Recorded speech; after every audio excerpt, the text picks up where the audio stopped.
नमस्कार बंधुरा welcome to PGN Bangla. अवशेषे टी20 विश्वकप 2024 থেকে অফিসিয়ালভাবে বিদায় নিল বাংলাদেশ। তো জানি না এবার বাংলাদেশ কি অজুহাত দেবে, তবে ভাই তাদের ক্যাপ্টেন শান্ত, আলাদাই লেভেলের ক্যাপ্টেন্সি। টসে জিতে ফিল্ডিং, তাও আবার এই পিচে। ভাই কনফিডেন্স লেভেল হয় তাই বলে এতটা হাই। টসে জিতে ফিল্ডিং নিয়েছো মানলাম, তাই বলে ওপেন বল করবে স্পিনার, পরপর 2 ওভার স্পিনারকে দিয়ে বল করালো।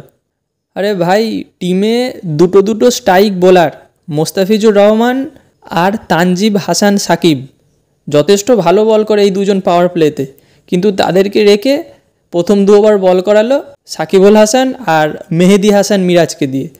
সাকিবুল হাসান রোহিত শর্মার উইকেটটা তুলেছে ঠিকই, কিন্তু সেই উইকেটটা পেতে পেতে অনেক দেরি হয়ে গেছে। পাওয়ার প্লেতে রানের ফ্লোটা ইন্ডিয়া পেয়ে গেছে তখনই। রোহিত শর্মা 11 বলে 23 করে আউট হয়ে গেছে, সেখানে তো রানের গতিটাকে ধরে দিয়ে গেছে।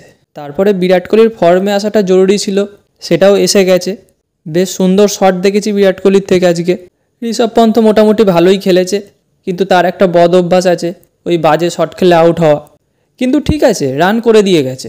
আজকে আবার সূর্যকুমার ফ্লপ গেল।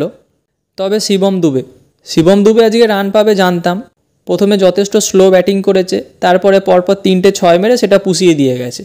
এবং লাস্টে Hardik Pandya, what a innings! এবারে টি20 বিশ্বকাপে হার্দিক পান্ডিয়ার প্রথম হাফ সেঞ্চুরি দেখলাম আমরা। যথেষ্ট গুরুত্বপূর্ণ একটা ইনিংস, অসাধারণ একটা ইনিংস খেলেছে। এবং বোলিংয়ে এসেও ফার্স্ট উইকেটটি হার্দিক পান্ডিয়াই তুলেছে। বাংলাদেশের জন্য প্রথম ব্রেক থ্রু লিটন দাসের উইকেট হার্দিক পান্ডিয়াই দিয়ে গেছে। দেখো এই পিচে ইন্ডিয়া ফার্স্ট ব্যাট করতে নেমে 175-180 রান করলে জিতে যাবে, ফাইটিং স্কোর হবে, এটুকু জানতাম। 196-97 রান হয়ে গেছে, তখন জিতে যাবে নিশ্চিত হয়ে গিয়েছিলাম, এটা কোনো অসুবিধাই ছিল না। প্রথম উইকেট পড়ে যাওয়ার পর বাংলাদেশ যথেষ্ট চেষ্টা করেছিল রানটি চেস করার, কিন্তু কুলদীপ যাদব ভাই কি স্পিন দেখালো, হাতের কাজ আছে বলতে হবে। 3টে উইকেট বাংলাদেশের মেন ব্যাটসম্যানগুলোকে আউট করেছে। যারা রান করছিল রানের মধ্যে ছিল, যারা থাকলে হয়তো বাংলাদেশ ম্যাচটি না জিততে পারলেও যথেষ্ট কাছাকাছি নিয়ে যেত, ইন্ডিয়াকে একটু হলেও চাপে ফেলতো, সেই ব্যাটসম্যানগুলোকে আউট করেছে।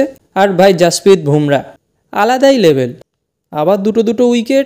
4 ওভারে আজকে বোধহয় 13 রান দিয়েছে, 12-13 এরকমই একটা হবে।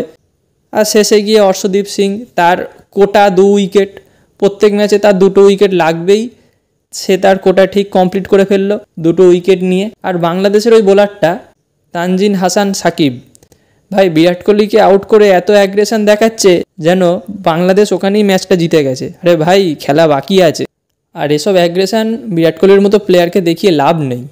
সে যাই হোক, বাংলাদেশ নিশ্চিতভাবে ছিটকে গিয়েছে এবারের ওয়ার্ল্ড কাপ থেকে। আর ভারতের সেমিফাইনাল মোটামুটি কনফার্ম। এবার দেখা যাক সেমিফাইনালে গিয়ে কি হয়।